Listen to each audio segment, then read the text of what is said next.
Hi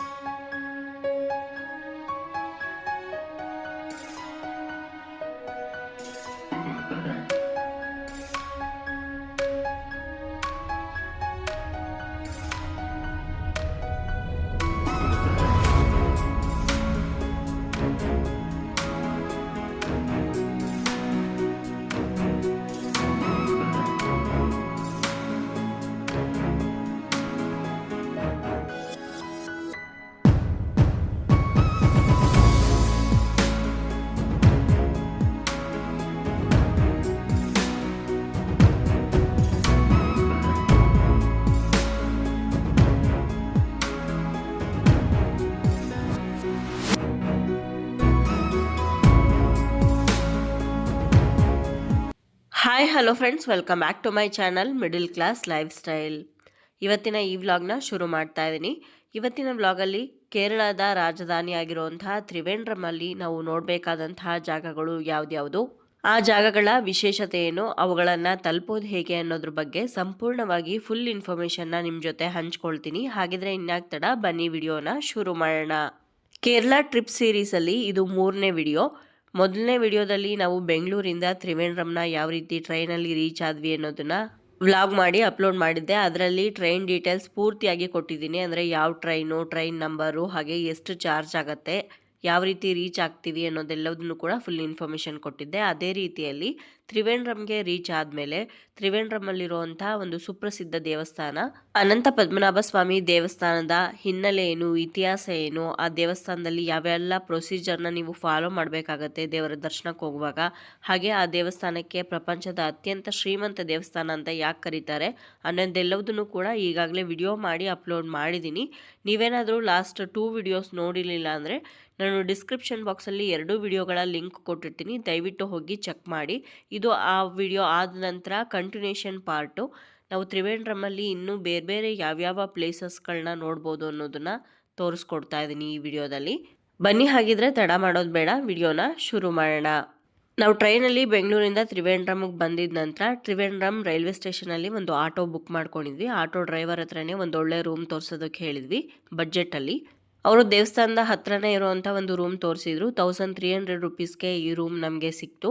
ನಾನ್ AC room, ಜೊತೆಗೆ ಬಿಸಿ ನೀರಿನ facility ಇರಲಿಲ್ಲ. ಹಾಗಾಗಿ ನಾನು ಈ ರೂಮ್ನ ರೆಕಮೆಂಡ್ ಮಾಡ್ತಾ ಇಲ್ಲ. ಪರವಾಗಿಲ್ಲ, ಹಾಗೂ ನಮಗೆ ಆ ರೂಮ್ದು ಡೀಟೇಲ್ಸ್ ಬೇಕು ಅಂದರೆ ಕಮೆಂಟ್ ಮಾಡಿ, ನಾನು ಅವರ ನಂಬರ್ ಕೊಡ್ತೀನಿ. ರೂಮ್ ರೀಚ್ ಆಗಿದ ತಕ್ಷಣ ಎಲ್ಲರೂ ಸ್ನಾನ ಮಾಡ್ಕೊಂಡು ಫ್ರೆಶ್ ಅಪ್ ಆಗಿ ಮೊದಲು ಅನಂತ ಪದ್ಮನಾಭ ಸ್ವಾಮಿ ದೇವಸ್ಥಾನಕ್ಕೆ ದರ್ಶನಕ್ಕೆ ಹೋಗ್ತಾ ಇದ್ದೀವಿ.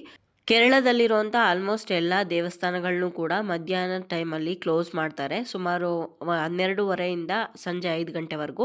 ಟ್ರೈನು ನಾವು ಅನ್ಕೊಂಡಿದ್ದಕ್ಕೆ ಸಮಯಕ್ಕಿಂತ ಇನ್ನೂ ಬೇಗನೆ ಬಂದ. 8:50ಗೆಲ್ಲ ನಾವು ತ್ರಿವೇಂದ್ರಂ ಇಲ್ಲಿದ್ವಿ. ಅಲ್ಲಿಂದ ಆಟೋದಲ್ಲಿ ಬಂದ್ವಿ. ಆಟೋದವರು 150 ರುಪೀಸ್ ಚಾರ್ಜ್ ಮಾಡಿದ್ರು.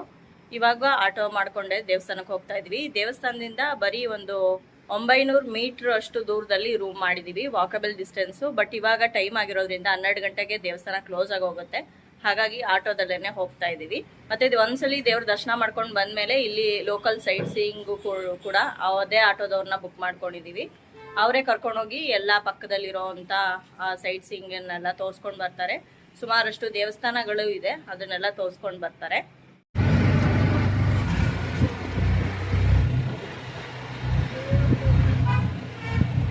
ಅನಂತ ಪದ್ಮನಾಭ ಸ್ವಾಮಿ ದೇವಸ್ಥಾನದಲ್ಲಿ 4 ದ್ವಾರಗಳಿದೆ, ಈಸ್ಟು, ವೆಸ್ಟು, ನಾರ್ತು, ಸೌತು ಅಂತ. ಈಸ್ಟ್ ಗೇಟ್ ಮುಖಾಂತರ ಹೋದರೆ ಮಾತ್ರ ನಿಮಗೆ ದೇವಸ್ಥಾನದ ಮುಂದೆ ಇರುವಂಥ ಕಲ್ಯಾಣಿ ಎಲ್ಲ ಕಾಣಿಸೋ ಅಂಥದ್ದು. ನಾವಿವಾಗ ಮೊದಲು ನಾರ್ತ್ ಗೇಟಲ್ಲಿ ಹೋಗಿ ದೇವ್ರ ದರ್ಶನ ಮಾಡ್ಕೊಂಡು ಬರ್ತೀವಿ. ದೇವಸ್ಥಾನದ ಒಳಗಡೆ ಮೊಬೈಲು, ಕ್ಯಾಮ್ರಾ, ಹಾಗೆ ಸ್ಮಾರ್ಟ್ ವಾಚ್ ಯಾವುದನ್ನು ಅಲೋ ಮಾಡೋದಿಲ್ಲ. ಹಾಗೆ ಡ್ರೆಸ್ ಕೋಡ್ ಮೇಂಟೈನ್ ಮಾಡ್ತಾರೆ. ಗಂಡಸರು ಕಂಪಲ್ಸರಿಯಾಗಿ ಪಂಚೆ ಹಾಕೊಂಡಿರ್ಬೇಕು, ಅದನ್ನ ಮುಂಡು ಅಂತ ಕರೀತಾರೆ. ಹಾಗೆ ಹೆಂಗಸರು ಸೀರೆ ಉಡಬೇಕು. ದರ್ಶನ ಆಯ್ತು ನಮ್ದು. ಸುಮಾರು 1.5 ಅವರ್ ಆಯ್ತು ದರ್ಶನಕ್ಕೆ. ನಾರ್ತ್ ಗೇಟಿಂದ ದರ್ಶನ ಮುಗಿಸ್ಕೊಂಡು ಇವಾಗ ಈಸ್ಟ್ ಗೇಟಿಗೆ ಬಂದಿದ್ದೀವಿ. ಈಸ್ಟ್ ಗೇಟಿಂದ ಗೋಪುರ ತುಂಬ ಚೆನ್ನಾಗಿ ಕಾಣಿಸುತ್ತೆ ನೋಡೋದಕ್ಕೆ. ಅದೇ ರೀತಿಯಲ್ಲಿ ನಮಗೆ ಪದ್ಮತೀರ್ಥನೂ ಕೂಡ ನೋಡೋದಕ್ಕೆ ಸಿಗುತ್ತೆ. ಅಂದರೆ ದೇವಸ್ಥಾನದ ಮುಂದೆ ಇರೋವಂಥ ಕಲ್ಯಾಣಿ ಇದು. ಅನಂತ ಪದ್ಮನಾಭ ಸ್ವಾಮಿ ಟೆಂಪಲ್ದು ಮೇನ್ ಎಂಟ್ರೆನ್ಸ್ ಇದು, ಈಸ್ಟ್ ಎಂಟ್ರೆನ್ಸು. ಇಲ್ಲಿ ಪಕ್ಕದಲ್ಲಿ ಕಾಣಿಸ್ತಾ ಇರುವಂತಹ ಕೊಳ ಏನಿದೆ ಇದು ಪದ್ಮತೀರ್ಥ ಅಂತ ಕರೀತಾರೆ. ಪರಶುರಾಮ ಸೃಷ್ಟಿಸಿದಂಥ ಕೊಳ ಇದು. ಮುಂಚೆ ಎಲ್ಲ ಸ್ನಾನ ಮಾಡಕ್ ಬಿಡ್ತಾ ಇದ್ರು, ಬಟ್ ಇವಾಗ ಸ್ನಾನ ಮಾಡಕ್ ಬಿಡಲ್ಲ. ಇವಾಗಷ್ಟೇ ಕಲ್ಯಾಣಿಗೆ ನೀರು ಬಿಟ್ಟಿದ್ದಾರೆ.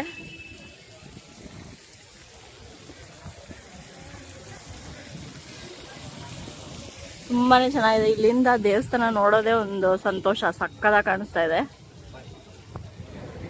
ದೇವಸ್ಥಾನದಲ್ಲಿ ಸ್ಟ್ರಿಕ್ಟ್ ಆಗಿ ವಸ್ತ್ರ ಸಂಹಿತೆ ಇದೆ. ಚೂಡಿದಾರ್ ದುಪ್ಪಟ್ಟ ಸಮೇತ ಹಾಕೊಂಡು ಬಂದ್ರೂ ಒಳಗಡೆ ಬಿಡೋದಿಲ್ಲ. ಪಂಚೆ ಹಾಕೊಂಡೇ ಹೋಗ್ಬೇಕು.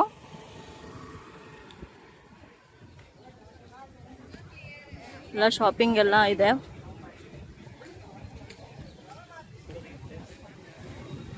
ಇದೆಲ್ಲ ನೀವೇನಾದರೂ ಇಲ್ಲಿ ಪಂಚೆ ತೊಗೊಂಡು ಬಂದಿಲ್ಲ ಅಂದರೆ ಇಲ್ಲೇ ಸಿಗುತ್ತೆ. ಪಂಚೆ ತೊಗೊಂಡು ಡ್ರೆಸ್ ಚೇಂಜ್ ಮಾಡ್ಕೊಳ್ಳೋಕ್ಕೆ ರೂಮ್ಸ್ ಇದು.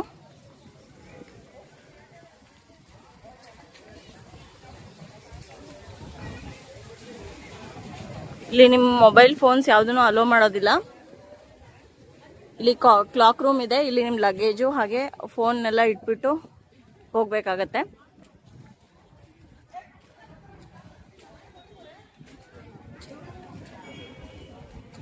ಇಲ್ಲೊಂದು ಮ್ಯೂಸಿಯಂ ಇದೆ.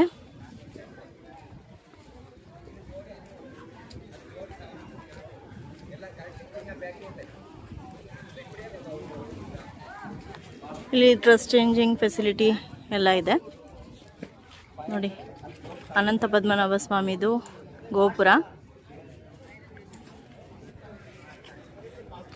ನಾವು ನಾರ್ತ್ ಗೇಟಲ್ಲಿ ಹೋಗಿ ದರ್ಶನ ಮಾಡ್ಕೊಂಡು ಬಂದ್ವಿ. ಇದು ಈಸ್ಟ್ ಗೇಟು. ಕೇರಳದಲ್ಲಿ ಸಿಕ್ಕಾಪಟ್ಟೆ ಹ್ಯೂಮಿಡಿಟಿ ಜಾಸ್ತಿ.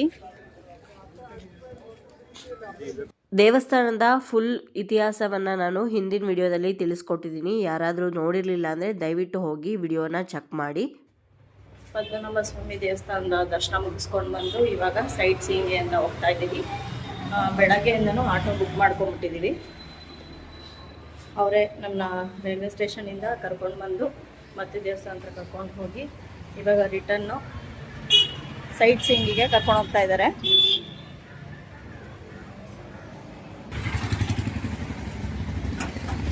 ಇವರೇ ನಮ್ಮ ಆಟೋ ಡ್ರೈವರು.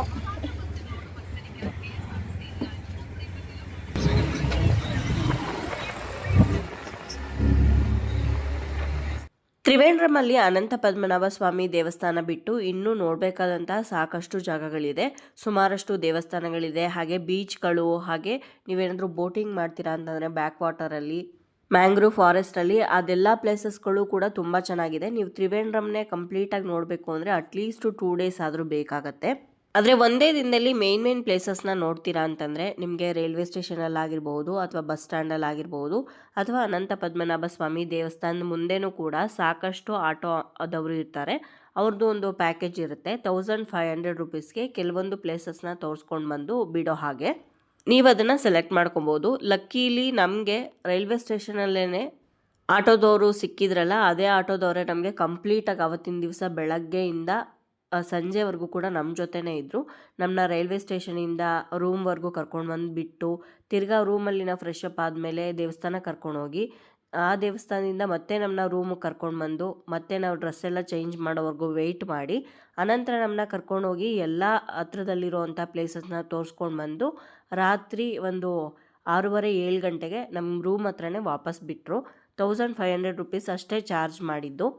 ಅವರ ನಂಬರ್ ಬೇಕಿದ್ರೆ ನಾನು ಡಿಸ್ಕ್ರಿಪ್ಷನ್ ಬಾಕ್ಸಲ್ಲಿ ಹಾಕಿರ್ತೀನಿ, ಅಥವಾ ನೀವು ಯಾರಾದರೂ ಕಮೆಂಟ್ ಮಾಡಿದ್ರೆ ಅವ್ರ ನಂಬರ್ ಬೇಕು ಅಂತ ನಿಮಗೆ ಕಳಿಸ್ಕೊಡ್ತೀನಿ ನಾನು ಅವ್ರ ನಂಬರು. ನೀವು ಕಾಂಟ್ಯಾಕ್ಟ್ ಮಾಡಿ ತ್ರಿವೇಂದ್ರಮ್ಗೆ ಹೋದಾಗ. ನಾವಿವಾಗ ನಮ್ಮ ಫಸ್ಟ್ ಡೆಸ್ಟಿನೇಷನ್ ರೀಚ್ ಆಗಿದ್ದೀವಿ. ಇದು ಒಟ್ಟುಕಲ್ ಭಗವತಿ ಟೆಂಪಲ್. ಇದನ್ನು ಮಹಿಳೆಯರ ಶಬರಿಮಲೆ ಅಂತ ಕರೀತಾರೆ.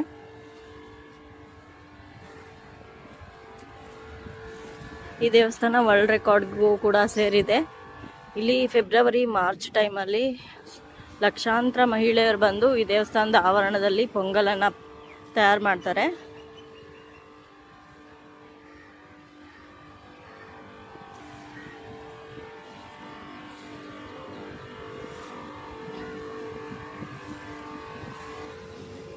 ಈ ಸಲ ಫೆಬ್ರವರಿ 23 ಶುರುವಾಗಿ ಮಾರ್ಚ್ 4ಗೆ ಎಂಡ್ ಆಗುತ್ತೆ.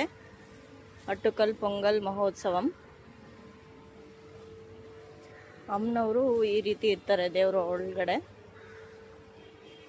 ನನಗೆ ಕ್ಯಾಮ್ರಾ ಅಲೋ ಇಲ್ಲ, ಹಾಗಾಗಿ ವಿಡಿಯೋ ಶೂಟ್ ಮಾಡೋದಕ್ಕಾಗಲ್ಲ, ಇಲ್ಲಿಂದನೇ ತೋರಿಸ್ತಾ ಇದ್ದೀನಿ.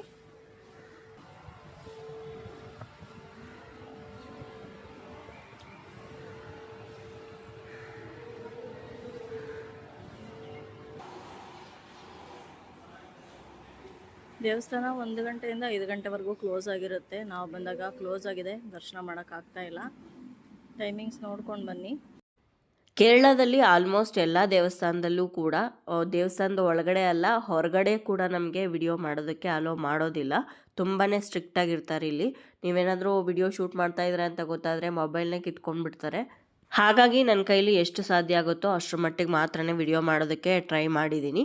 ಈ ಅಟುಕಲ್ ಭಗವತಿ ದೇವಸ್ಥಾನ ಆಗಿರ್ಬೋದು, ಇನ್ನು ಅನಂತ ಪದ್ಮನಾಭ ಸ್ವಾಮಿ ದೇವಸ್ಥಾನದ ಹತ್ತಿರನೇ ಒಂದು ಗಣಪತಿ ದೇವಸ್ಥಾನ ಇದೆ, ಅದು ಕೂಡ ತುಂಬಾ ಫೇಮಸ್ಸು. ಈ ದೇವಸ್ಥಾನಗಳನ್ನು ನೀವು ಪ್ಲ್ಯಾನ್ ಮಾಡ್ಕೊಳ್ಬೇಕಾದ್ರೆ ಆದಷ್ಟು ಸಂಜೆ ಸಮಯದಲ್ಲಿ ಪ್ಲ್ಯಾನ್ ಮಾಡಿಕೊಂಡ್ರೆ ಒಳ್ಳೆಯದು, ನಿಮಗೆ ದರ್ಶನ ಮಾಡೋದಕ್ಕೆ ಸಿಗತ್ತೆ. ಇವಾಗ ನಾವು ನೆಕ್ಸ್ಟ್ ಬಂದಿರುವಂಥದ್ದು ಪರಶುರಾಮ ದೇವಸ್ಥಾನಕ್ಕೆ.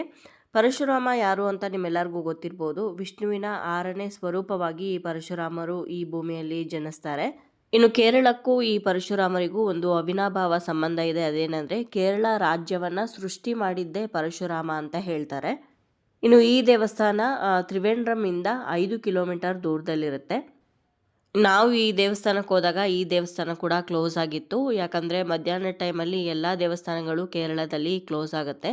ಬೆಳಗ್ಗೆ 4 ಗಂಟೆಗೆ ದೇವಸ್ಥಾನ ಓಪನ್ ಮಾಡ್ತಾರೆ, ಹಾಗೆ 11 ಗಂಟೆವರೆಗೂ ಓಪನ್ ಇರುತ್ತೆ. ಮತ್ತೆ ಸಂಜೆ 5 ಗಂಟೆಗೆ ಓಪನ್ ಮಾಡ್ತಾರೆ, 8:15ಗೆಲ್ಲ ದೇವಸ್ಥಾನ ಕ್ಲೋಸ್ ಮಾಡ್ತಾರೆ. ಇನ್ನು ಈ ದೇವಸ್ಥಾನ ಕರಮನ ನದಿ ತಟದಲ್ಲಿರುವಂಥದ್ದು. ಇಲ್ಲಿ ಸಂಗಮ ಕೂಡ ಆಗತ್ತೆ ಅಂತ ಕೆಲವರು ಹೇಳ್ತಾರೆ. ಇವಾಗ ನದಿ ತುಂಬಾ ಹಾಳಾಗಿದೆ.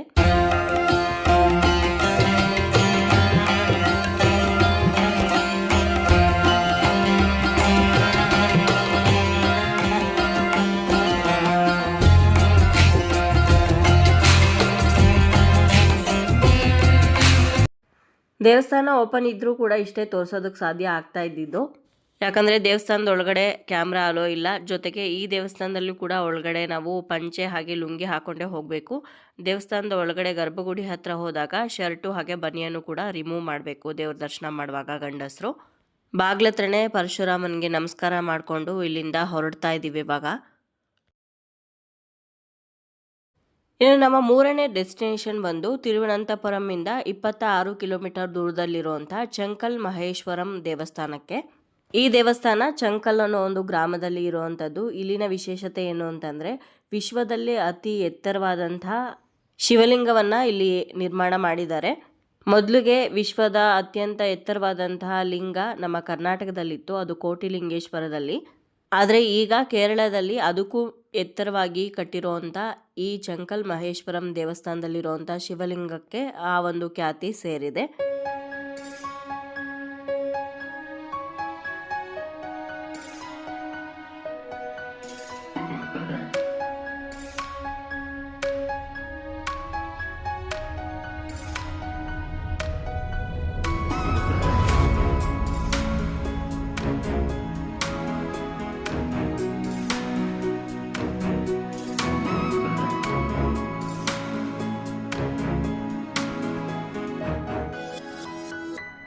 ನಮ್ಮ ಭಾರತದಲ್ಲಿ ಅತಿ ಹೆಚ್ಚು ತೆಂಗಿನ ಮರಗಳು ಇರೋದು, ಹಾಗೆ ತೆಂಗಿನಕಾಯನ್ನು ಉತ್ಪಾದನೆ ಮಾಡೋದು ಕೂಡ ಕೇರಳನೇ. ಹಾಗಾಗಿ ಇಲ್ಲಿ ಎಳ್ನೀರು ತುಂಬಾ ಫೇಮಸ್ಸು ಅಂತ ನಾವು ಕೂಡ ಎಳ್ನೀರನ್ನ ಕುಡಿತಾ ಇದ್ದೀವಿ. ತುಂಬಾ ಹ್ಯುಮಿಡಿಟಿ ಇತ್ತು, ಆದರೆ ಎಳ್ನೀರಿನ ಪ್ರೈಸ್ ಮಾತ್ರ ಬೆಂಗಳೂರಿಗಿಂತ ಜಾಸ್ತಿನೇ ಇತ್ತು ಅಂತ ಹೇಳ್ಬೋದು. ಬೆಂಗಳೂರಲ್ಲಿ ಸಮ್ಮರ್ ಟೈಮಲ್ಲಿ ಜಾಸ್ತಿ ಆಗುತ್ತೆ, ಆದರೆ ನಾರ್ಮಲ್ ಟೈಮಲ್ಲೆಲ್ಲ 30-40 ರೂಪಾಯಿಗೆಲ್ಲ ಸಿಗುತ್ತೆ. ಆದರೆ ಕೇರಳದಲ್ಲಿ 50 ರೂಪಾಯಿ ಕೊಟ್ಟು ಒಂದು ಎಳ್ನೀರನ್ನು ಕೊಂಡ್ಕೊಂಡು ಕುಡ್ದಿದ್ದಾಯಿತು. ಇವಾಗ ನಾವು ಚಂಕಲ್ ಮಹೇಶ್ವರಂ ದೇವಸ್ಥಾನಕ್ಕೆ ರೀಚ್ ಆಗಿದ್ದೀವಿ. ದೇವಸ್ಥಾನದ ಹೊರಭಾಗದಲ್ಲಿ ಇಲ್ಲಿ ಪಾರ್ಕಿಂಗ್ ಹತ್ರ ನಿಂತಿದ್ವಿ. ಅಲ್ಲಿಂದನೇ ಬೃಹದಾಕಾರವಾಗಿರುವಂಥ ಶಿವಲಿಂಗ ಕಾಣಿಸ್ತಾ ಇತ್ತು. ಇಲ್ಲಿ ಬರೀ ಶಿವಲಿಂಗ ಮಾತ್ರನೇ ಅಲ್ಲದೆ ಶಿವ ಪಾರ್ವತಿ ದೇವಸ್ಥಾನ ಕೂಡ ಇದೆ. ನಾನು ಹೇಳಿದ್ನಲ್ವಾ, ಮಧ್ಯಾಹ್ನ ಟೈಮಲ್ಲಿ ಎಲ್ಲ ದೇವಸ್ಥಾನಗಳು ಕ್ಲೋಸ್ ಆಗಿರೋದ್ರಿಂದ ನಮಗೆ ದೇವರ ದರ್ಶನ ಮಾಡೋದಕ್ಕೆ ಸಿಗಲಿಲ್ಲ. ಇವಾಗ ನೀವು ನೋಡ್ತಾ ಇರೋದು ದೇವಸ್ಥಾನದ ಮುಂಭಾಗದಲ್ಲೇ ಇರುವಂತಹ ನಂದಿಯನ್ನ, ಹಾಗೆ ದೇವಸ್ಥಾನದ ಮುಂಭಾಗದಲ್ಲಿ 2 ದೊಡ್ಡದಾಗಿರುವಂತಹ ಆನೆಗಳನ್ನ ವೆಲ್ಕಮ್ ಮಾಡೋದಕ್ಕೆ ಅಂತ ದೇವಸ್ಥಾನದ 2 ಬದಿಯಲ್ಲೂ ಕೂಡ ಏರ್ಪಾಡು ಮಾಡಿದ್ದಾರೆ. ಟಿಪಿಕಲ್ ಕೇರಳ ಶೈಲಿ ಇರುವಂತಹ ದೇವಸ್ಥಾನ ಇದು ಅಂತ ಹೇಳ್ಬೋದು. ನಾವು ಕೇರಳಕ್ಕೆ ಹೋಗಿದ್ದು ಫೆಬ್ರವರಿ 1st ವೀಕಲ್ಲಿ. ಶಿವರಾತ್ರಿ ಕೂಡ ಹತ್ರದಲ್ಲೇ ಇದ್ದಿದ್ರಿಂದ ಹಬ್ಬಕ್ಕೆ ಅಂತ ತಯಾರಿಗಳನ್ನೆಲ್ಲ ನಡೆಸ್ತಾ ಇದ್ರು. ಇದೇ ಶಿವ ಹಾಗೆ ಪಾರ್ವತಿ ದೇವಸ್ಥಾನ ಇವಾಗ ಕ್ಲೋಸ್ ಆಗಿದೆ. ಇಲ್ಲಿ ದೇವರ ದರ್ಶನ ಮಾಡಿಕೊಂಡು ಆನಂತರ ನಾವು ವಿಶ್ವದಲ್ಲೇ ಅತಿ ಎತ್ತರವಾಗಿರುವಂಥ ಶಿವಲಿಂಗದ ದರ್ಶನ ಮಾಡೋದಕ್ಕೆ ಅಂತ ಹೋಗಬೇಕಾಗತ್ತೆ. ಕೇರಳದ ತಿರುವನಂತಪುರಂನ ಚಂಕಲ್ ಅನ್ನೋ ಒಂದು ಜಾಗದಲ್ಲಿರುವಂಥ ಈ ಶಿವಲಿಂಗ ಸುಮಾರು 111.2 ಅಡಿ ಎತ್ತರವಾಗಿದೆ. ಇಷ್ಟು ದೊಡ್ಡದಾಗಿರುವಂಥ ಶಿವಲಿಂಗ ನಮ್ಮ ಇಡೀ ಪ್ರಪಂಚದಲ್ಲೇ ಎಲ್ಲೂ ಇಲ್ಲ ಅನ್ನೋ ಕಾರಣಕ್ಕೇ ಇದು ಇಂಡಿಯಾ ಬುಕ್ ಆಫ್ ರೆಕಾರ್ಡ್ಗೆ ಸೇರಿದೆ. ಮೊದಲು ನಮ್ಮ ಕರ್ನಾಟಕದ ಕೋಟಿಲಿಂಗೇಶ್ವರದಲ್ಲಿರುವಂಥ ಲಿಂಗ 108 ಅಡಿ ಎತ್ತರವಾಗಿತ್ತು. ಆದರೆ ಇವಾಗ ಈ ಲಿಂಗ 111 ಅಡಿ ಎತ್ತರವಾಗಿದೆ. ಇನ್ನು ಈ ಚಂಕಲ್ಲಲ್ಲಿರುವಂಥ ಶಿವಲಿಂಗದ ನಿರ್ಮಾಣ ಏನಿದೆ ಅದು 2012ರಲ್ಲಿ ಪ್ರಾರಂಭ ಆಗುತ್ತೆ. ಪೂರ್ತಿಯಾಗಿ ಕಂಪ್ಲೀಟ್ ಆಗೋಕ್ಕೆ 6 ವರ್ಷಗಳು ತೆಗೆದುಕೊಳ್ಳುತ್ತೆ. ಇನ್ನು ಈ ಶಿವಲಿಂಗವನ್ನು ತಯಾರು ಮಾಡುವಾಗ ಕಾಶಿ, ಗಂಗೋತ್ರಿ, ರಿಷಿಕೇಶ್, ರಾಮೇಶ್ವರಂ, ಧನುಷ್ಕೋಡಿ, ಬದ್ರಿನಾಥ, ಗೋಮುಖ ಹಾಗೆ ಕೈಲಾಸದಂಥ ವಿವಿಧ ಪುಣ್ಯಕ್ಷೇತ್ರಗಳಲ್ಲಿ ನೀರು, ಮರಳು ಮತ್ತೆ ಮಣ್ಣನ್ನ ತಗೊಂಡು ಬಂದು ಇಲ್ಲಿ ನಿರ್ಮಾಣ ಮಾಡೋದಕ್ಕೆ ಅಂತ ಬಳಸ್ತಾ ಇರುವಂತಹ ಸಾಮಗ್ರಿಗಳ ಜೊತೆ ಬೆರೆಸಲಾಯಿತು ಅಂತಾನೂ ಕೂಡ ಹೇಳಲಾಗತ್ತೆ. ಹಾಗಾಗಿನೇ ಇದಕ್ಕೆ ಚಂಕಲ್ ಮಹೇಶ್ವರಂ ಶ್ರೀ ಶಿವಪಾರ್ವತಿ ದೇವಸ್ಥಾನ ಅಂತ ಕರೆಯುವಂಥದ್ದು. ಇನ್ನು ಈ ಶಿವಲಿಂಗ 8 ಮಹಡಿಗಳನ್ನ ಹೊಂದಿದ್ದು ಅವುಗಳಲ್ಲಿ 6 ಮಾನವನ ದೇಹದ 6 ಚಕ್ರಗಳು ಅಥವಾ ಶಕ್ತಿ ಕೇಂದ್ರಗಳನ್ನ ಪ್ರತಿನಿಧಿಸುತ್ತೆ. ಇವು ಅಲ್ಲಿಗೆ ಹೋಗುವಂಥ ಭಕ್ತರು ಹಾಗೆ ಯಾತ್ರಿಕರು ಮತ್ತು ಪ್ರವಾಸಿಗರಿಗೆ ಮಾನವನ ದೇಹದಲ್ಲಿರುವಂಥ 6 ಚಕ್ರಗಳ ಬಗ್ಗೆ ತಿಳ್ಕೊಳ್ಳೋದಕ್ಕೆ ಜೊತೆಗೆ ಧ್ಯಾನ ಮಾಡೋದಕ್ಕೂ ಕೂಡ ಧ್ಯಾನ ಮಂದಿರಗಳನ್ನು ಮಾಡಿದ್ದಾರೆ. ಇನ್ನು ಮೊದಲನೇ ಮಹಡಿಯಲ್ಲಿ 108 ಶಿವಲಿಂಗಗಳನ್ನು ಪ್ರತಿಷ್ಠಾಪನೆ ಮಾಡಿ ಅಲ್ಲಿಗೆ ಹೋಗುವಂಥ ಭಕ್ತರ ಕೈಯಲ್ಲಿ ಅಭಿಷೇಕವನ್ನು ಕೂಡ ಮಾಡಿಸ್ತಾರೆ. ಶಿವಲಿಂಗದ ಒಳಗಡೆ ಹೋಗೋದಕ್ಕೆ ಟಿಕೆಟ್ ತಗೊಂಡು ಹೋಗಬೇಕು. 100 ರೂಪಾಯಿ ಒಬ್ಬರಿಗೆ. ಮೊಬೈಲ್ ಕ್ಯಾಮ್ರಾ ಏನೂ ಕೂಡ ಒಳಗಡೆ ಅಲೋ ಮಾಡೋದಿಲ್ಲ. ಇನ್ನು ಶಿವಲಿಂಗದ ಬುಡದಿಂದ ತುದಿಗೆ ಹೋಗುವ ಮಾರ್ಗದಲ್ಲಿ ಹಿಮಾಲಯದ 7 ಬೆಟ್ಟಗಳನ್ನು ಸಂಕೇತಿಸುವ ರೀತಿಯಲ್ಲಿ ನಿರ್ಮಾಣ ಮಾಡಿದ್ದಾರೆ. ಮತ್ತು ಗುಹೆಗಳಂತಹ ಪರಿಸರದಲ್ಲಿ ಧ್ಯಾನ ಮಾಡ್ಕೊಂಡು ಕುಳಿತಿರೋಂತಹ ಸನ್ಯಾಸಿಗಳನ್ನು ಹಾಗೆ ಪ್ರತಿಮೆಗಳನ್ನು ನಾವು ನೋಡ್ಬೋದು. ಇನ್ನು 6ನೇ ಫ್ಲೋರ್ ಅಂದರೆ ಕೊನೆ ಫ್ಲೋರಲ್ಲಿ 1000 ದಳಗಳ ಕಮಲದ ಅಡಿಯಲ್ಲಿ ಪ್ರತಿಷ್ಠಾಪಿಸಲಾಗಿರುವಂಥ ಶಿವ ಮತ್ತು ಪಾರ್ವತಿಯ ವಿಗ್ರಹಗಳನ್ನು ನೋಡ್ಬೋದು. ಇದು ಸೇಮ್ ಹಿಮಾಲಯದ ವಾಸಸ್ಥಾನವಾಗಿರುವಂಥ ಕೈಲಾಸ ಅಂತ ನಮಗೆ ಭಾವನೆ ಕೊಡುತ್ತೆ. ಇನ್ನು ಅಷ್ಟೇ ಅಲ್ಲದೆ ಲಿಂಗದ ಒಳಗಡೆ ನಮಗೆ 12 ಜ್ಯೋತಿರ್ಲಿಂಗಗಳನ್ನು ಕೂಡ ನಾವು ದರ್ಶನ ಮಾಡ್ಬೋದು. ಹಾಗೆ ಗಣೇಶನ 32 ರೂಪಗಳನ್ನು ಕೂಡ ನಾವಿಲ್ಲಿ ನೋಡ್ಬೋದಾಗಿರುತ್ತೆ. ನಾವಿಲ್ಲಿ ದೇವಸ್ಥಾನ ಹಾಗೆ ಶಿವಲಿಂಗದ ಒಳಗಡೆ ಎಲ್ಲ ನೋಡ್ಕೊಂಡು ಬಂದು ಇವಾಗ ಇಲ್ಲಿ ಲೆಮನ್ ಸೋಡಾ ತೊಗೊಂಡಿದ್ದೀವಿ. ಬಿಸಿಲು ತುಂಬ ಜಾಸ್ತಿ ಇದ್ದಿದ್ದಕ್ಕೋಸ್ಕರ ಏನು ತಿನ್ನಬೇಕು ಅನ್ನಿಸ್ತಾ ಇರಲಿಲ್ಲ. ಏನಾದರೂ ತಣ್ಣಗೆ ಕುಡಿದ್ರೆ ಸಾಕಪ್ಪ ಅಂತ ಅನ್ನಿಸ್ತಾ ಇತ್ತು. ದೇವಸ್ಥಾನದ ಆವರಣದಲ್ಲೇ ಕೇರಳ ಶೈಲಿಯಲ್ಲಿ ಸಿಗುವಂಥ ಸೀರೆಗಳು ಹಾಗೆ ಪಂಚೆಗಳು ಸಿಗುವಂಥ ಒಂದು ಸ್ಟಾಲ್ ಇತ್ತು. ಈ ಅಂಗಡಿಗೆ ಹೋಗಿ ನೋಡ್ಕೊಂಡು ಬರೋಣ ಹೇಗಿದೆ ಸೀರೆಗಳೆಲ್ಲ ಅಂತ ಬಂದಿದ್ದೀವಿ. ಇಲ್ಲಿ ಆಫರ್ ಪ್ರೈಸ್ಗೆ ಸೀರೆನ ಸೇಲ್ ಮಾಡ್ತಾಯಿದ್ರು. ಒಂದು ಸೀರೆ ತೊಗೊಂಡ್ರೆ 600 ರೂಪಾಯಿ, 2 ಸೀರೆಗಳನ್ನ ತೊಗೊಂಡ್ರೆ 1000 ರೂಪೀಸ್ಗೆ 2 ಸೀರೆಗಳನ್ನ ಕೊಡ್ತಾಯಿದ್ರು. ಆದರೆ ನಮಗೆ 2 ಸೀರೆಗಳ ಅವಶ್ಯಕತೆ ಇರಲಿಲ್ಲ. ಒಂದು ನೆನಪಿಗೋಸ್ಕರ ಅಂತ ಒಂದೇ ಒಂದು ಸೀರೆ ತೊಗೊಂಡು ಬರಬೇಕು ಅಂತ ಹೇಳಿ ಒಂದನ್ನು ಮಾತ್ರ ನಾನು ಸೀರೆ ತೊಗೊಂಡೆ. ಸೀರೆನ ಬಿಟ್ಟು ನಾರ್ಮಲಾಗಿ 2 ಪಂಚೆಗಳನ್ನು ಕೂಡ ನಾವು ಇಲ್ಲಿ ತೊಗೊಂಡ್ವಿ. 50 രൂപ കൂടും. 650 അത് 650. ഇത് ബോർഡർ വീതി വരുമ്പോൾ 50 രൂപ കുറവ് 700 ഓരോന്നും. ಇದು അത് രണ്ടെണ്ണം കോംബോ ഓഫർ 1200 600 ಟೂ ಸ್ಯಾರೀಸ್ രണ്ടും ഓഫറിലുള്ള 1100 1200 ഇവിടെ ബോർഡ് വെച്ചിട്ടില്ലേ 1200 2 പീസ്. 2 പീസ്. നമ്മളെപ്പോഴും ഓഫർ കഴിയുമ്പോൾ നമ്മൾ സിംഗിൾ പീസ്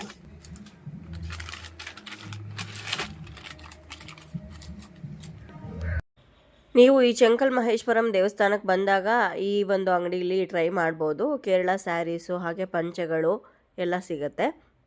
ಈ ದೇವಸ್ಥಾನ ನೋಡಿಕೊಂಡು ನೆಕ್ಸ್ಟ್ ಇನ್ನೊಂದು ದೇವಸ್ಥಾನಕ್ಕೆ ಹೋಗುವಂಥ ದಾರಿಯಲ್ಲಿ ಹೊಟ್ಟೆ ಹಶ್ವಾಗ್ತಾ ಇತ್ತು ಅಂತ ಒಂದು ರೆಸ್ಟೋರೆಂಟಿಗೆ ಬಂದಿದ್ದೀವಿ. ಕೇರಳಕ್ಕೆ ಬಂದಮೇಲೆ ಕೇರಳ ಸ್ಟೈಲಲ್ಲಿರೋವಂಥ ಊಟ ಟ್ರೈ ಮಾಡಬೇಕು ಅಂತ ಕೇರಳ ಥಾಲಿ ತೊಗೊಂಡಿದ್ವಿ. ತುಂಬಾ ಚೆನ್ನಾಗಿತ್ತು ಫುಡ್ಡು.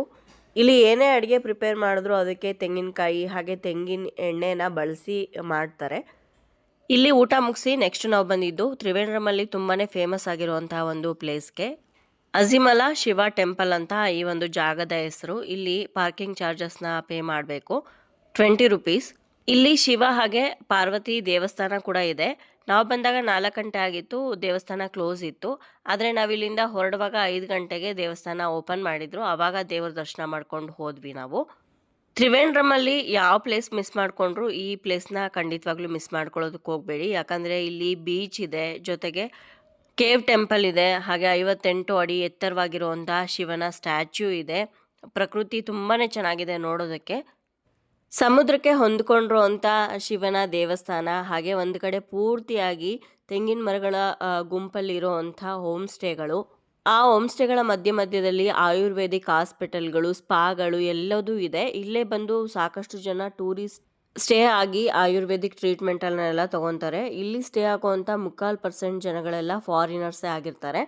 ಇಲ್ಲಿಂದ ಆ ಬೀಚ್ ವ್ಯೂ ಅಂತೂ ಬ್ಯೂಟಿಫುಲ್ಲಾಗಿ ಕಾಣಿಸ್ತಾ ಇತ್ತು. ಹಾಗೆ ಆ ನೀರು ಅಂತೂ ಕ್ರಿಸ್ಟಲ್ ಕ್ಲಿಯರ್ ಆಗಿತ್ತು. ಹಾಗೆ ಮತ್ತೊಂದು ಕಡೆ ಪೂರ್ತಿಯಾಗಿ ತೆಂಗಿನ ಮರಗಳ ಗುಂಪು. ಸಮುದ್ರದ ಅಲೆಗಳು ಜೋರಾಗಿ ಹೊಡೆದಾಗ ಆ ಅಲೆಗಳಿಂದ ಬಂದಿರೋವಂಥ ನೀರು ಕಲೆಕ್ಟ್ ಆಗಿ ಬ್ಯಾಕ್ ವಾಟರ್ ಆಗಿ ಕ್ರಿಯೇಟ್ ಆಗಿತ್ತಲ್ಲಿ. ಟೆಂಪಲ್ ಸ್ವಲ್ಪ ಮೇಲಿದೆ. ಇಲ್ಲಿಂದ ನಾವು ಒಂದು 20 ಕಿಲೋಮೀಟ್ರು ಕೆಳಗಡೆ ಇಳ್ಕೊಂಡು ಬರಬೇಕು.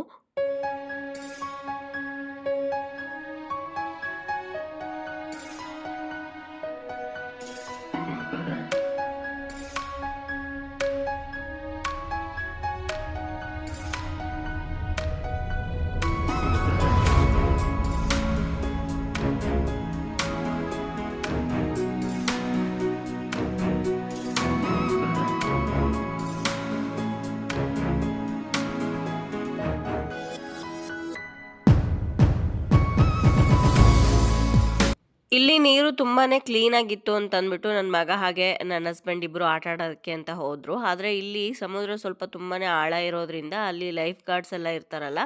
ಸಮುದ್ರ ತುಂಬಾ ಆಳವಾಗಿದೆ, ಹಾಗೆ ಅಲೆಗಳು ಕೂಡ ತುಂಬಾ ಫೋರ್ಸ್ ಆಗಿ ಬರೋದ್ರಿಂದ ಇಲ್ಲಿ ಆಟ ಆಡೋದಕ್ಕೆ ಬಿಡೋದಕ್ಕಾಗಲ್ಲ ಅಂತ ಹೇಳಿದ್ರು. ಸೊ ಹಾಗೆ ಒಂದು 10-15 ನಿಮಿಷ ಕಾಲು ನೆನೆಸ್ಕೊಂಡು ಓಡಾಡ್ಕೊಂಡಿದ್ವಿ. ಬಿಸಿಲು ತುಂಬಾನೇ ಜಾಸ್ತಿ ಇತ್ತು. ನಾನು ಇಲ್ಲಿಂದ ಹೊರಡುವಾಗ್ಲೇನೆ ಕ್ಯಾರಿ ಮಾಡಿದ್ದೆ ಅಂಬ್ರೆಲಾ. ಇಲ್ಲೊಂದೆರಡು ಫೋಟೋ ತಗೊಳ್ಳುವಾಗ ಒಬ್ಬ ಫಾರಿನರ್ ವೆಯ್ಟ್ ಮಾಡ್ತಾ ಇದ್ರು ಫೋಟೋ ತಗೊಳ್ಲಿ ಅಂತ. ಅವ್ರನ್ನ ಕರೆದು ಮಾತಾಡ್ಸಿದ್ವಿ ಸ್ವಲ್ಪ ಹೊತ್ತು. ತುಂಬಾನೇ ಚೆನ್ನಾಗಿ ಮಾತಾಡಿದ್ರು ಅವರು. ನಾವು ಎಲ್ಲಿಂದ ಬಂದಿದ್ದೀರಾ, ಹಾಗೆ ನಿಮ್ಗೆ ಇಂಡಿಯಾ ಇಷ್ಟ ಆಯ್ತಾ ಅನ್ನೋದೆಲ್ಲ ಕೇಳ್ತಾ ಇದ್ವಿ. ಅವ್ರಿಗೆ ಇಂಡಿಯಾ ತುಂಬಾನೇ ಇಷ್ಟ ಅಂತೆ. ಕೇರಳಾಗೇನೆ ಇದು ಸೆಕೆಂಡ್ ಟೈಮ್ ಅಂತೆ ಬಂದಿರೋದು. ಫಸ್ಟ್ ಟೈಮ್ ಬಂದಾಗ ಮುನ್ನಾರು, ತೇಕಡಿ ಹಾಗೆ ಅಲಿಪಿ ಬೋಟ್ ಹೌಸ್ ಎಕ್ಸ್ಪೀರಿಯನ್ಸ್ ಎಲ್ಲ ಮಾಡಿದ್ದೆ, ತುಂಬ ಚೆನ್ನಾಗಿತ್ತು. ಈ ಸಲ ಕೊಚ್ಚಿಗೆ ಬಂದಿದ್ದೀನಿ. ಹಾಗೆ ಇಲ್ಲಿ ಆಯುರ್ವೇದಿಕ್ ಟ್ರೀಟ್ಮೆಂಟ್ನ ತೊಗೊತಾ ಇದ್ದೀನಿ ನಾನು. ತುಂಬಾ ಇಷ್ಟ ಆಗುತ್ತೆ ನನಗೆ ಇಂಡಿಯನ್ ಕಲ್ಚರು. ಹಾಗೆ ಲಾಸ್ಟ್ ಟೈಮ್ ನಾನು ರಾಜಸ್ಥಾನಕ್ಕೆ ಬಂದಿದೆ ಅಂತ ಎಲ್ಲ ಹೇಳ್ತಾ ಇದ್ರು. ನಮಗಂತೂ ತುಂಬಾ ಖುಷಿ ಆಯಿತು. ಹಾಗೆ ನಮ್ಮ ಕರ್ನಾಟಕ, ನಮ್ಮ ಬ್ಯಾಂಗ್ಳೂರು ಕೂಡ ತುಂಬ ಇಷ್ಟ ಅಂತೆ ಅವ್ರಿಗೆ. Bengaluru. By Bangalore. When I go back, I do Trivandrum, Bangalore, and Bangalore Paris. Yes. Oh, Bangalore Palace. I heard about that. Bangalore has the best temperature. Yes. Medium. Medium temperature. Medium temperature. Yes. So I heard it's a very nice. Yes, ma'am. And that it has also a very nice airport with. Kempegowda international airport. Yes. Yeah. So you live in Bangalore? Yeah. Yeah, good. I know. Every year I do one trip. I mix a trip with the Ayurvedic treatment, which is really fantastic for us Europeans. Yeah, very, very good. Massages. Massage, detox, good food, everything is done for us. Nice to meet you, thank you. Bangalore weather ಬಗ್ಗೆ ಹೇಳಿದ್ರು ಅವರು. Moderate ಆಗಿರುತ್ತಂತೆ weather. ನಾನು ಕೂಡ ಬೆಂಗಳೂರು ಏರ್ಪೋರ್ಟಿಂದನೇ ನಮ್ಮ European ಕಂಟ್ರಿಗೆಲ್ಲ travel ಮಾಡಿದ್ದೀನಿ ಅಂತ ಹೇಳಿದ್ರು. ನಮಗಂತೂ ಅವ್ರನ್ನ ಮಾತಾಡಿಸಿ ತುಂಬಾ ಖುಷಿ ಆಯಿತು. ಸೊ ಬೀಚಲ್ಲಿ ಸ್ವಲ್ಪ ಹೊತ್ತು ಟೈಮ್ ಸ್ಪೆಂಡ್ ಮಾಡಿದ ನಂತರ ಇಲ್ಲಿ ಉಪ್ಪಲ್ಲಿ ನೆನೆಸಿರೋ ಅಂಥ ಕೆಲವೊಂದು ಫ್ರೂಟ್ಸು, ಹಾಗೆ ನೆಲ್ಲಿಕಾಯಿ, ಮಾವಿನಕಾಯಿ ಅದೆಲ್ಲ ಸಿಗುತ್ತೆ. ಅದನ್ನೆಲ್ಲ ಟ್ರೈ ಮಾಡೋಣ ಅಂತ ಅಂದ್ಬಿಟ್ಟು ಇಲ್ಲಿ ತೊಗೊಂಡ್ವಿ. 30 40 ರುಪೀಸು ಏನೋ ಹೇಳಿದ್ರು, ನಾನು ಮರ್ತೋಗಿದ್ದೀನಿ. ಇಲ್ಲಿಂದ ನೆಕ್ಸ್ಟ್ ನಾವು ಅಲ್ಲೇ ಇದ್ದಂಥ ಕೇವ್ ಟೆಂಪಲ್ ಒಳಗಡೆ ಹೋಗ್ತಾ ಇದ್ದೀವಿ. ಕೇವ್ ಟೆಂಪಲ್ ಒಳಗಡೆ ಒಬ್ಬರಿಗೆ ಹೋಗೋದಕ್ಕೆ 100 ರುಪೀಸ್ ಚಾರ್ಜ್ ಮಾಡ್ತಾರೆ. ಇಲ್ಲೂ ಸೇಮ್ ಹಾಗೇನೆ ಮೊಬೈಲಲ್ಲಿ ಏನೇ ವಿಡಿಯೋ ಹಾಗೆ ಫೋಟೋ ತಗೊಳ್ಳೋದಕ್ಕೆ ಬಿಡೋದಿಲ್ಲ. ಒಂದು ಚಿಕ್ಕದು ಬ್ಯಾಗ್ ಟೈಪ್ ಕೊಡ್ತಾರೆ, ಅದರೊಳಗಡೆ ನಮ್ಮ ಮೊಬೈಲ್ಸ್ನೆಲ್ಲ ಹಾಕೋದಕ್ಕೆ ಹೇಳ್ತಾರೆ. ಆ ಮೊಬೈಲ್ನ ಓಪನ್ ಮಾಡೋ ಹಾಗಿಲ್ಲ ನೀವು ಅಂತ ಹೇಳ್ತಾರೆ. ಕೇವ್ ಟೆಂಪಲ್ ಒಳಗಡೆ ಶಿವ ಹಾಗೆ ಪಾರ್ವತಿಗೆ ಸಂಬಂಧಪಟ್ಟಂಗೆ ಸುಮಾರಷ್ಟು ಕಲಾಕೃತಿಗಳನ್ನು ಮಾಡಿದ್ದಾರೆ. ತುಂಬಾ ಚೆನ್ನಾಗಿದೆ. 100 ರುಪೀಸ್ ಕೊಟ್ಟಿದ್ದಕ್ಕೂ ಕೂಡ ವರ್ತ್ ಅಂತ ಅನಿಸುತ್ತೆ ನಿಮಗೆ ಒಳಗಡೆ ಹೋದ್ಮೇಲೆ. ಅಲ್ಲಿ ಎಕ್ಸ್ಪ್ಲೇನ್ ಮಾಡೋದಕ್ಕಾಗಲ್ಲ ಏನೇನಿದೆ ಅಂತ, ನೀವೇ ಹೋಗಿ ಖುದ್ದಾಗಿ ಅಲ್ಲಿ ನೋಡಿದಾಗೇ ನಿಮಗೆ ಗೊತ್ತಾಗೋದು ಹೇಗಿದೆ ಅನ್ನೋದೆಲ್ಲ. ಇವಾಗ ಕೇವ್ ಟೆಂಪಲ್ನೆಲ್ಲ ನೋಡಿಕೊಂಡು ಹೊರಗಡೆ ಬರ್ತಾ ಇದ್ದಂಗೆ ಇಲ್ಲಿ ದೊಡ್ಡದಾಗಿರೋವಂಥ ಶಿವನ ಸ್ಟ್ಯಾಚ್ಯೂ ಕಾಣಿಸುತ್ತೆ. ಇದೇ ಮೇಯ್ನಾಗಿ ಅಜಿಮಲ ಶಿವ ಟೆಂಪಲ್ ಅಂತ ಟೈಪ್ ಮಾಡಿದ ತಕ್ಷಣ ನಿಮಗೆ ಬರೋವಂಥ ಒಂದು ಸ್ಟ್ಯಾಚ್ಯೂ ಫೋಟೋ. ಇಲ್ಲಿ ಶಿವನನ್ನು ನಾವು ಗಂಗಾಧರನ ರೂಪದಲ್ಲಿ ನೋಡ್ಬೋದು. ಯಾಕಂದರೆ ಶಿವನ ಜಟೆಯಲ್ಲಿ ಅಂದರೆ ಜಡೆಯಲ್ಲಿ ಗಂಗೆಯನ್ನು ಹೊಂದಿರೋ ರೀತಿಯಲ್ಲಿ ಈ ಒಂದು ಸ್ಟ್ಯಾಚ್ಯೂವನ್ನು ಡಿಸೈನ್ ಮಾಡಿದ್ದಾರೆ. ತುಂಬಾ ಬ್ಯೂಟಿಫುಲ್ ಆಗಿದೆ ಅಂತ ಹೇಳ್ಬೋದು. ಕೇವ್ ಟೆಂಪಲ್ ಒಳಗಡೆ ಹೋಗದೇ ಇದ್ರೂ ಕೂಡ ಈ ಸ್ಟ್ಯಾಚ್ಯೂ ಹತ್ರ ನೀವು ಬಂದು ನೋಡ್ಕೊಂಡು ಹೋಗ್ಬೋದಾಗಿರುತ್ತೆ. ದೇವಸ್ಥಾನ ಇದೆಯಲ್ಲ, ಶಿವ ಹಾಗೆ ಪಾರ್ವತಿ ದೇವಸ್ಥಾನ ಪಕ್ಕದಲ್ಲೇ ಇದೆ. ಆ ದೇವಸ್ಥಾನ ಓಪನ್ ಇದ್ದರೆ ಆ ದೇವಸ್ಥಾನ ನೋಡಿಕೊಂಡು ಆನಂತರ ನೀವು ಈ ಸ್ಟ್ಯಾಚ್ಯೂ ಹತ್ರ ಕೂಡ ಬಂದು ಫೋಟೋ ತೊಗೊಂಡು ಹೋಗ್ಬೋದು. ಕೇವ್ ಟೆಂಪಲ್ ಒಳಗಡೆ ಹೋದ್ರೇ ಈ ಸ್ಟ್ಯಾಚ್ಯೂ ಹತ್ರ ಬರಬೇಕು ಅಂತ ಏನೂ ಇಲ್ಲ. ಇನ್ನು ಈ ಅಜಿಮಲ ಶಿವ ದೇವಸ್ಥಾನ ಏನಿದೆ, ಇದು ಸಮುದ್ರ ತೀರದಲ್ಲಿರುವಂಥ ಪುರಾತನ ಶೈವ ಪಂಥದ ದೇವಸ್ಥಾನ ಆಗಿದ್ದು, ದೇವಸ್ಥಾನವನ್ನು ದ್ರಾವಿಡ ಹಾಗೆ ಕೇರಳ ವಾಸ್ತುಶಿಲ್ಪದ ಶೈಲಿಯಲ್ಲಿ ಕಟ್ಟಿದ್ದಾರೆ. ಇನ್ನು ಬೆಟ್ಟದ ತುದಿಯಲ್ಲಿರುವಂಥ ಈ ದೇವಸ್ಥಾನ ಗಂಗಾಧರೇಶ್ವರನ 58 ಅಡಿಯ ಎತ್ತರವಾದಂತಹ ಭವ್ಯವಾದ ಪ್ರತಿಮೆಯನ್ನು ಕೂಡ ಹೊಂದಿದೆ. ಈ ಜಾಗ ಅಂತೂ ತುಂಬಾ ಪ್ರಶಾಂತವಾಗಿರುವಂಥ ಒಂದು ವಾತಾವರಣದಲ್ಲಿ ಇರೋದ್ರಿಂದ ಮನಸ್ಸಿಗೆ ತುಂಬಾ ಖುಷಿ ಆಗುತ್ತೆ.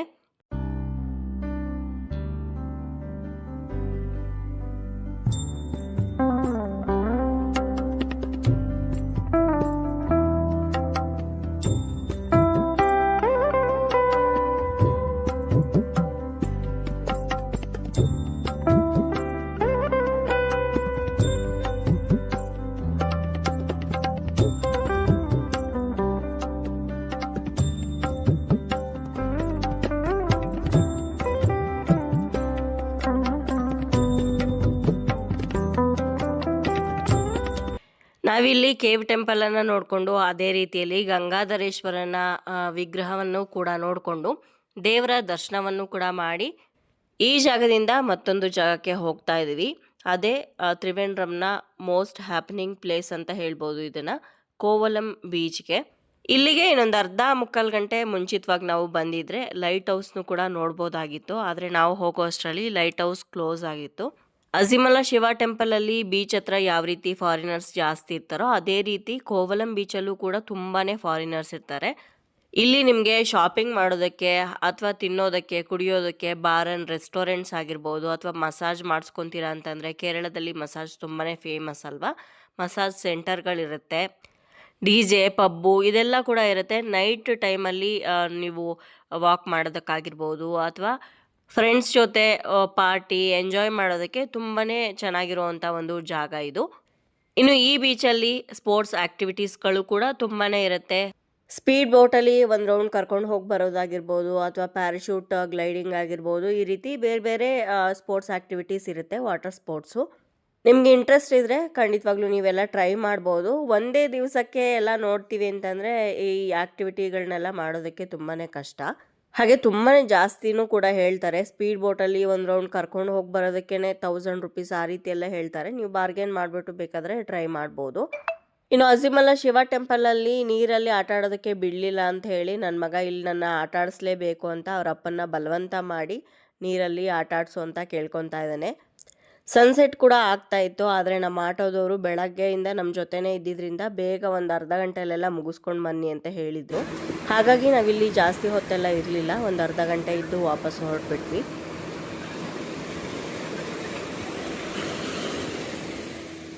ಇಸಾರ್ತ್ ಹೋಗು ಮುಂದಕ್ಕೆ ಹೋಗ್ರಿ ಬೇಗ.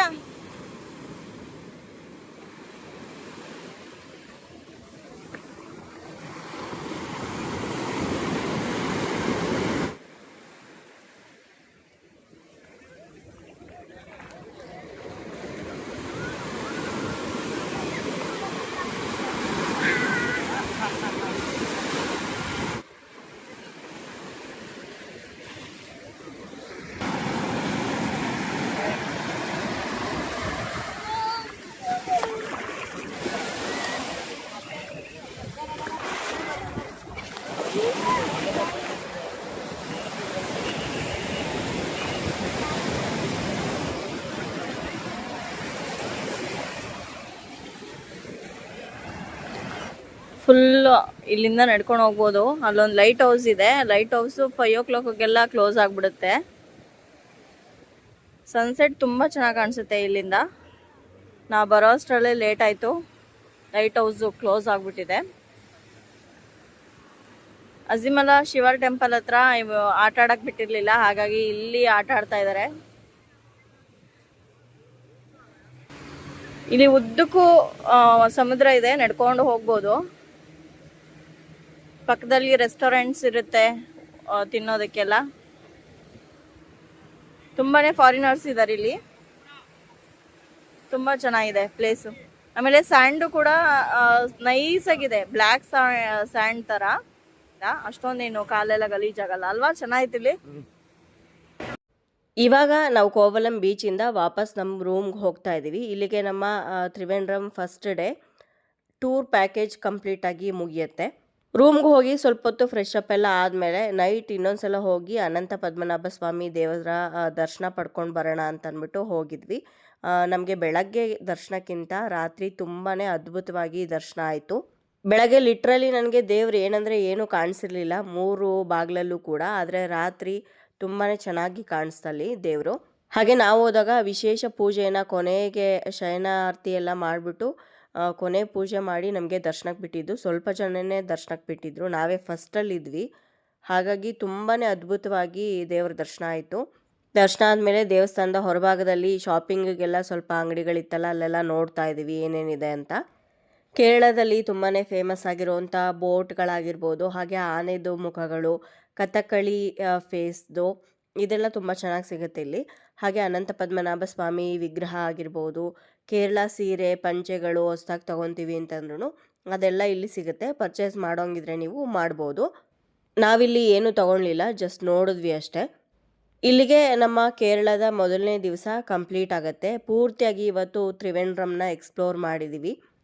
ಹಾಗೆ ನಿಮಗೂ ಕೂಡ ಕೇರಳದ ರಾಜಧಾನಿ ಆಗಿರುವಂಥ ತಿರುವನಂತಪುರಮಲ್ಲಿ ಯಾವ್ಯಾವ ಪ್ಲೇಸಸ್ಗಳನ್ನ ನಾವು ನೋಡ್ಬೋದು, ಹಾಗೆ ಅವುಗಳ ಬಗ್ಗೆ ಇರೋವಂಥ ಕೆಲವೊಂದು ಇನ್ಫಾರ್ಮೇಷನ್ನು ಕೂಡ ನನಗೆ ಸಾಧ್ಯ ಆಗೋಷ್ಟರ ಮಟ್ಟಿಗೆ ನಿಮಗೆ ತಿಳಿಸ್ಕೊಟ್ಟಿದ್ದೀನಿ. ನಿಮ್ಮೆಲ್ಲರಿಗೂ ಈ ವಿಡಿಯೋಯಿಂದ ಸ್ವಲ್ಪನಾದರೂ ಉಪಯೋಗ ಆಗಿದೆ ಅಂತ ಭಾವಿಸ್ತೀನಿ. ವಿಡಿಯೋ ಇಷ್ಟ ಆಗಿದರೆ ಲೈಕ್ ಮಾಡಿ, ಹಾಗೆ ಬೇರೆಯವ್ರಿಗೂ ಕೂಡ ಶೇರ್ ಮಾಡಿ. ನಿಮ್ಮ ಅನಿಸಿಕೆ ಅಭಿಪ್ರಾಯವನ್ನು ಖಂಡಿತವಾಗ್ಲೂ ಕಮೆಂಟ್ ಮುಖಾಂತರ ಬರೆದು ತಿಳಿಸಿ. ಮತ್ತೊಂದು ಇಂಟ್ರೆಸ್ಟಿಂಗ್ ವ್ಲಾಗ್ ಜೊತೆಗೆ ನಿಮ್ಮನ್ನ ಮತ್ತೆ ಭೇಟಿ ಆಗ್ತೀನಿ. ಅಲ್ಲಿಯವರೆಗೂ ಧನ್ಯವಾದಗಳು. ಲೋಕ ಸಮಸ್ತ ಸುಖಿನೋ ಭವಂತು.